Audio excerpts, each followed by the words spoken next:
जय गुरुदेव।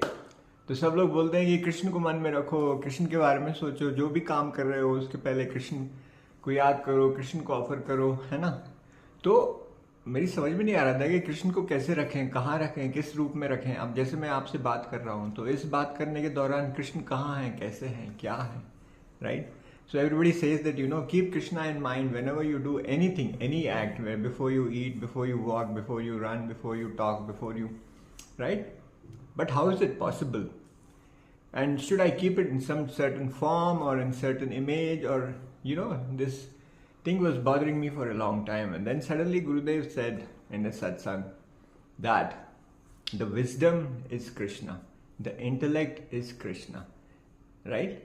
So the intellect, which is putting the brake at the right time, before you open your mouth and spit out something which is nonsensical and useless to the surrounding world, right?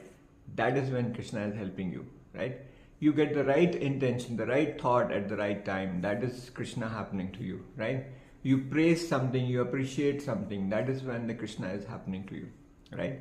So in every attraction, in any, Krishna का मतलब क्या है? जो भी तुम्हें आकर्षित करता हो, है ना, चाहे वो बुद्धि के स्तर पे हो या फिर तुम्हारी स्मृति की स्तर पे हो या फिर तुम्हारा अहंकार तुम्हें एक अच्छे काम करने के लिए प्रोत्साहित कर रहा हो, आगे बढ़ाते जा रहा हो, या फिर आपका मन जो शांत हुए जा रहा हो, तो वो शांति कृष्ण है ना, वो समन्वय कृष्ण है?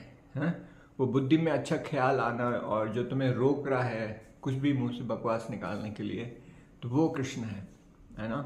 तो हर पल में, हर क्षण में कृष्ण हो रहे हैं और उनके अनेक रूप से वो आपको साक्षात्कार करा रहे हैं कि देखो मैं यहाँ हूँ, देखो मैं यहाँ हूँ, देखो मैं यहाँ हूँ, है ना। Krishna is everywhere and is reminding you on this Janmashtami as well.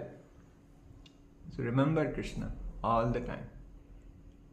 तो कृष्ण को हर रूप में, हर जो भी गुण है उसमें आप याद करिए और मस्त रहिए इस जन्माष्टमी में और बाकी